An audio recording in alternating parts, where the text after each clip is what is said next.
International Islamic Research Center.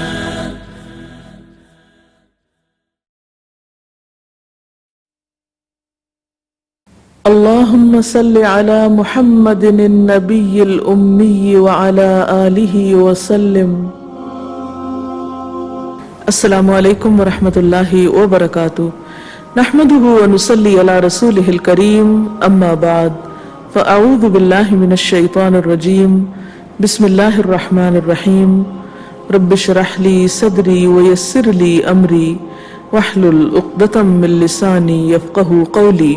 عن انس بن مالک عن النبي صلی اللہ علیہ وسلم قال ما من مسلم غرس غرسا فأكل منه انسان او دابة الا كان له صدقہ.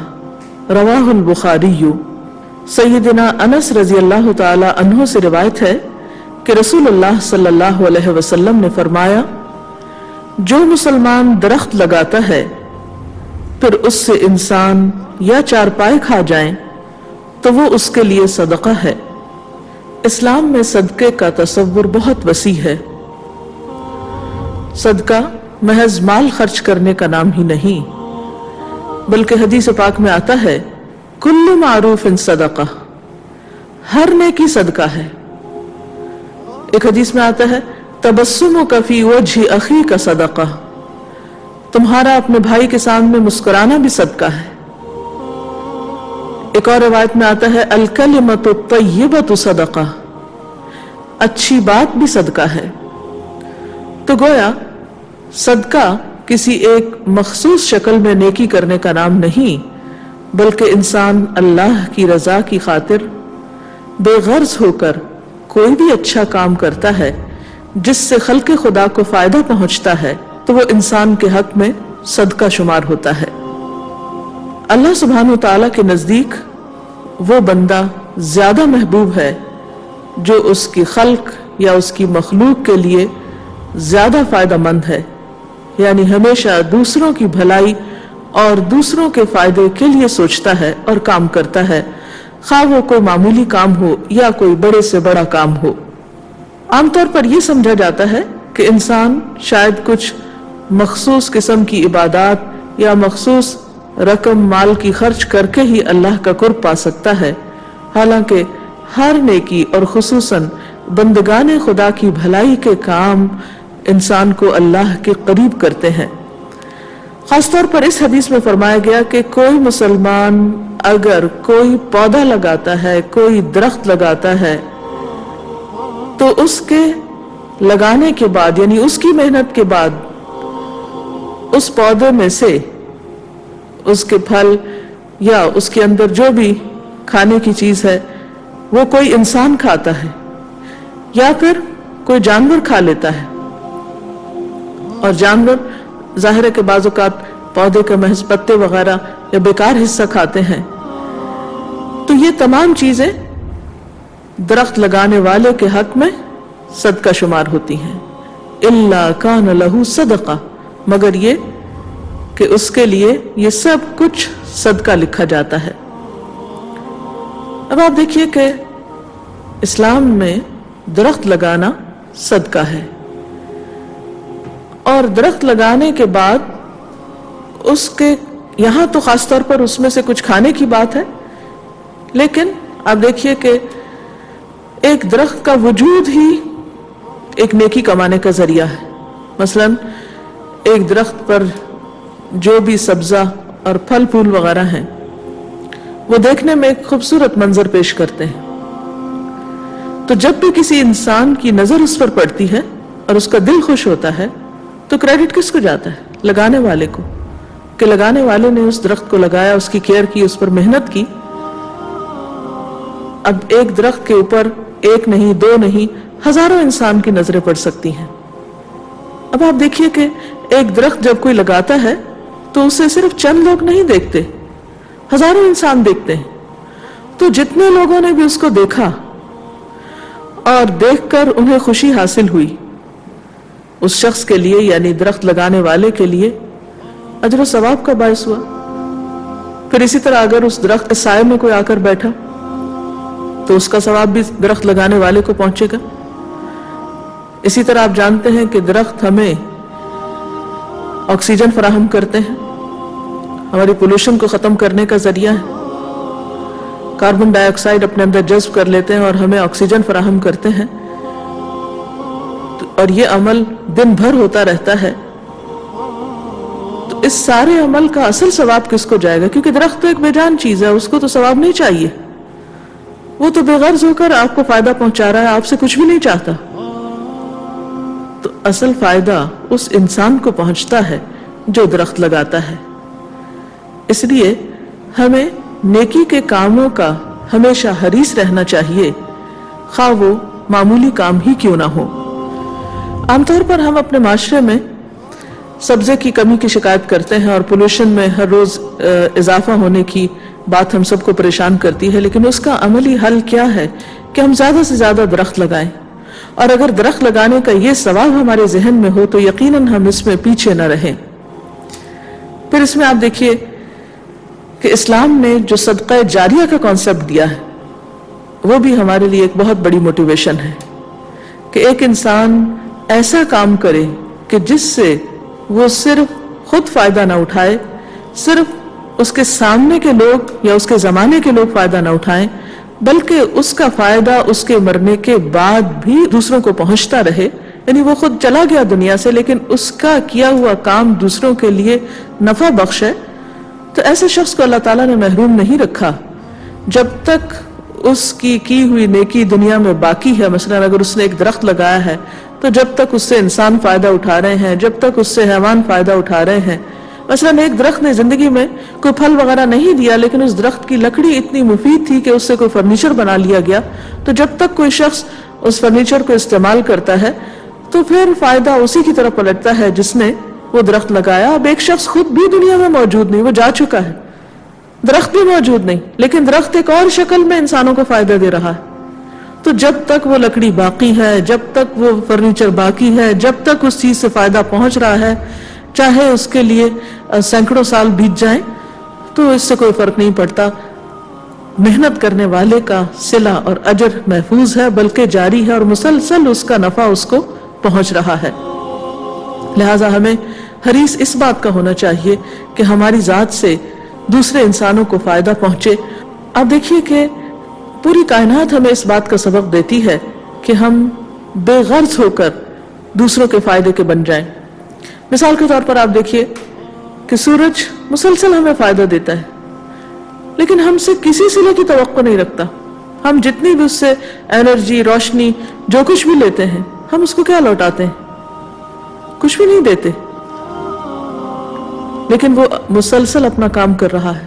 اسی طرح ہوا، اسی طرح بادل، بارش، سمندر، بہت ساری چیزیں ایسی ہیں کہ جو ہمیں یک طرفہ طور پر فائدہ پہنچا رہی ہیں، لیکن ہماری طرف سے ان کو کوئی فائدہ نہیں پہنچتا اور وہ اپنا کام کیے چلے جا رہی ہیں۔ تو ہمیں بھی کائنات کی ان چیزوں سے سبق حاصل کرنا چاہیے اور انسانوں کے لیے، مخلوق خدا کے لیے فائدے کا بن جانا چاہیے۔ ہماری نیت، ہماری خواہش، ہماری تڑپ اور ہمارے عزائم یہی ہونے چاہیے کہ ہم زندہ ہوں، لوگوں کے بیچ میں ہوں، تو بھی ہماری ذات سے دوسروں کو فائدہ پہنچے، اور اگر ہم دنیا میں نہ بھی رہیں، ہم یہاں سے چلے بھی جائیں، ہمارا نام نشان بھی ختم ہو جائے، تو بھی ایسے کام باقی رہ جائیں جس سے اللہ کی مخلوق کی بھلائی ہوتی رہے۔ اور یاد رکھیے اگر ہم اس چیز کی نیت ہی کر لیتے ہیں تو بھی ثواب ہماری طرف پلٹ آئے گا۔ اور پھر آپ دیکھیے کہ جو انسان دوسروں کے فائدے کا ہوتا ہے یا دوسروں کو فائدہ پہنچانے کی نیت رکھتا ہے، اللہ تعالیٰ اس کو بھی کسی صلے اور اجر سے محروم نہیں کرتے، بلکہ ان ساری چیزوں کا فائدہ خود اسی پر پلٹاتے ہیں اور کئی گنا زیادہ کر کے اس کو لوٹاتے ہیں، اور بعض اوقات سال ہر سال تک اس کا کام اس کے لیے فائدہ مند رہتا ہے۔ تو اس سلسلے میں اگر آپ کے ذہن میں کوئی سوال ہو تو آپ پوچھ سکتے ہیں۔ رسول اللہ صلی اللہ علیہ وسلم کی یہ حدیث مجھے بہت بیوٹیفل لگی، اور اس میں ایک مسلمان کی جو شخصیت سامنے آتی ہے وہ لگتا ہے کہ وہ ایک انوائرمنٹ فرینڈلی انسان ہے اور پیپل فرینڈلی بھی ہے کہ لوگوں کے لیے فائدہ مند ہوتا ہے۔ اور ایک چیز جو مجھے بہت خوبصورت لگی وہ یہ کہ ہم ماحولیات کے لیے دن مناتے ہیں، لیکن اس حدیث کے ذریعے سے وہ موٹیویشن پیدا کی جا رہی ہے کہ اگر آپ درخت لگائیں گے جو کہ انوائرمنٹ کو آپ کے انوائرمنٹ کو بہتر بنائے گا تو آپ کو ایک صدقہ جاریہ ایک کنٹینیوس اس کے ریوارڈز ملتے رہیں گے. تو یہ بات مجھے بہت ہی خوبصورت لگی ہے. جی بات یہ ہے کہ انسان جب بھی کوئی نیکی کرے تو نمبر ایک یہ کہ فوری صلے کی توقع نہ رکھے، اور دوسری بات یہ کہ وہ ہر ایک کے لیے عام کرے، اس کو صرف ان لوگوں کے لیے نہیں جن سے اس کو براہ راست کوئی فائدہ پہنچ سکتا ہے. اور پھر یہ دائرہ وسیع سے وسیع تر ہوتا چلا جاتا ہے، اور اس بات کی فکر نہ کرے کہ اس کی نیکی ہوئی کہاں یا کہاں گئی. تو آپ دیکھیں گے کہ ایک نقطے سے جو آغاز ہوتا ہے وہ پوری دنیا تک پھیل جاتا ہے اس کا سلسلہ. کیونکہ اگر ایک جگہ کو درخت لگاتا ہے اور وہ خوبصورت لگ رہا ہے تو ہو سکتا ہے اس کو دیکھ کر کسی اور کو درخت لگانے کا خیال آ جائے، تو وہ بھی ایک اور سلسلہ چل پڑتا ہے. اور اس طرح جو آپ بات کر رہی ہیں کہ ایک مومن جو ہے وہ انوائرمنٹ فرینڈلی ہوتا ہے، یعنی اپنے ماحول کے ساتھ بہت عمدہ دوستی رکھتا ہے یا موافقت رکھتا ہے اور اس کی بھلائی اور بہتری کی کوشش کرتا رہتا ہے، تو اس میں کوئی شک نہیں کہ اس کا ایک چھوٹا سا کام ایک معاشرے کے اندر ایک بڑی تبدیلی لاتا ہے. اور جب ایک اچھے کام کی ابتدا ہوتی ہے، آغاز ہوتا ہے، تو پھر اس کا سلسلہ وسیع سے وسیع تر ہوتا چلا جاتا ہے. جی اسی سلسلے میں مجھے ایک اور بات جو اس میں بڑی انسپائرنگ لگ رہی تھی وہ یہ کہ اسلام جو ہے وہ اجتماعیت کا مذہب ہے. آپ کو وہ اجتماعی طور پر فائدہ مند بننے کے لیے موٹیویٹ بھی کرتا ہے اور اس کے لیے اپرچونیٹیز بھی پرووائڈ کرتا ہے. اس سے ایک یہ بات بھی پتہ چلتی ہے کہ مسلمان جو ہے وہ تعمیری سوچ رکھتا ہے. تو پھر یہ جو مسکانسیپٹ آج کل مسلمانوں کے بارے میں ہے کہ وہ ایک تخریبی ذہن کے مالک ہوتے ہیں، اس حدیث سے رسول اللہ صلی اللہ علیہ وسلم کی اس بات سے یہ پتہ چلتا ہے کہ جو مذہب انسانوں کو تعمیری سوچ کی طرف لے جاتا ہو اور دوسروں کے لیے فائدہ مند بناتا ہو، یہ کیسے ممکن ہو سکتا ہے کہ اس مذہب کے حامل افراد جو ہیں وہ ایک تخریبی سوچ کے حامل ہوں.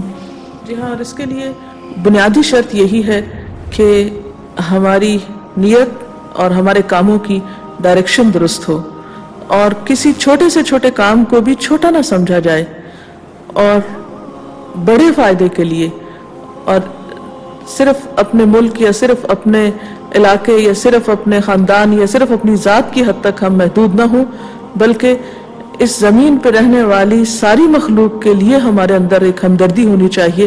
کیونکہ حدیث میں آتا ہے خیر الناس من ينفع الناس، انسانوں میں سب سے اچھا وہ ہے جو سارے انسانوں کے لیے اچھا ہے. اسلام ہمیں کسی قسم کا تعصب نہیں سکھاتا، ہمیں ہر انسان کے لیے بھلائی اور ہمدردی اور خیر خواہی کے جذبات رکھنے کا حکم دیتا ہے. جی آپ اگر کچھ پوچھنا چاہیں. اس حدیث میں جیسے کہ ہم دیکھتے ہیں کہ نیکی کے کام کرنے پر ایک انسینٹیو دیا جا رہا ہے کہ درخت لگانا جو ہے وہ بھی ایک صدقہ ہے، اور اس سے یوں محسوس ہوتا ہے کہ جیسے صدقہ جو ہے وہ ایک بہت واسٹ ٹرم ہے اسلام کے اعتبار سے، جبکہ ہم دیکھتے ہیں کہ ہمارے معاشرے میں اس کو صرف کالے بکرے تک ہی محدود کر دیا گیا ہے. تو اسی کو صرف صدقہ جو ہے وہ تصور کیا جاتا ہے. تو اس پر اگر آپ کچھ روشنی ڈالیے کہ یہ کس حد تک درست ہے.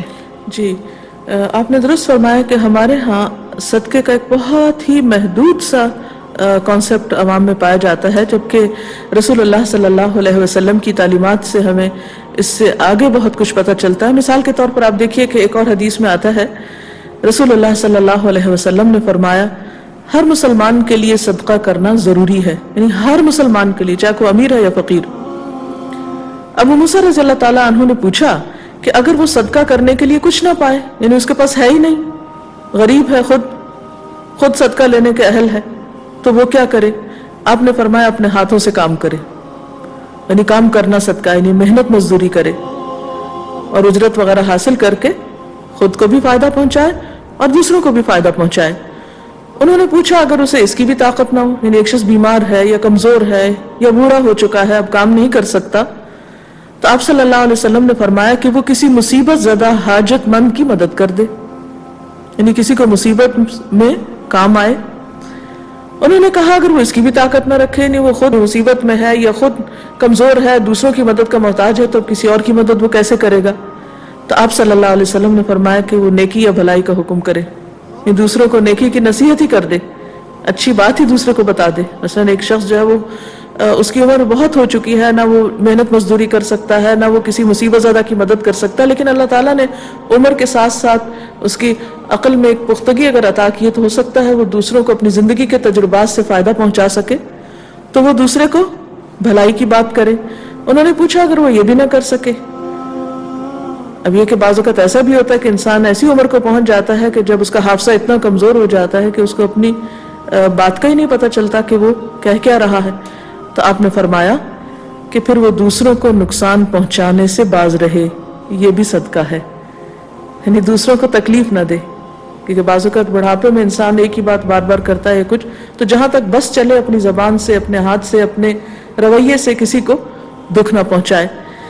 اسی طرح ایک اور حدیث سے ہمیں یہ پتہ چلتا ہے کہ اگر کسی شخص کے پاس بکری اور وہ بکری دودھ دیتی ہے تو اس بکری کا دودھ پینے کے لیے وہ بکری اگر کسی کو وقتی طور پر دے دی جائے جب تک کہ اس کی ضرورت ہے تو یہ بھی ایک صدقہ ہے، اور اسے اعلیٰ ترین صدقوں میں شمار کیا گیا. عام طور پر کیا ہوتا ہے کہ جو جانور دودھ دینے والا ہوتا ہے اس کے تو کوئی قریب بھی نہیں آنے دیتا، تو کہاں ایک شخص دودھ دینے والے جانور کو کسی اور کو وقتی طور پر دے دے کہ تم اس کا دودھ دو کر استعمال کرتے رہو جب تک تمہارے اپنے پاس کوئی ذریعہ یا سبب نہیں ہے. اچھا، یہاں ایک اور چیز بھی واضح کرنا چاہوں گی کہ جہاں درخت لگانا صدقہ ہے وہاں اس کے برعکس اگر کوئی درخت لوگوں کو تکلیف دے رہا ہے، راستہ روک رہا ہے، تو اس کو کاٹنا بھی ایک نیک کام ہے. تو اس سے بھی پتہ چلتا ہے کہ جہاں لگانا صدقہ ہے وہاں مخصوص حالات میں درخت کو کاٹنا بھی صدقہ ہے. ایک حدیث میں آتا ہے رسول اللہ صلی اللہ علیہ وسلم نے فرمایا، میں نے ایک آدمی کو جنت میں چلتے پھرتے دیکھا، اس نے اس درخت کو کاٹ دیا تھا جو راستے کے درمیان میں تھا اور مسلمانوں کو تکلیف دیتا تھا. تو کسی کی تکلیف دور کرنا بھی صدقہ ہے. تو سوچنے کی بات یہ ہے کہ ہمارا کون سا کام کس طریقے سے دوسرے انسانوں کو فائدہ دے سکتا ہے، تو اس طریقے پر کام کرنا، یعنی ہمیشہ دوسرے کے لیے خیر اور بھلائی اور خیر خواہی کی سوچ رکھنا جو ہے یہی اصل نیکی ہے. اور اس میں کوئی رنگ و نسل کی قید نہیں، کوئی دین و مذہب کی قید نہیں، بلکہ جو انسان کسی بھی حالت میں ہو، تکلیف میں ہو، اس کی تکلیف دور کرنا عین ثواب کا کام ہے.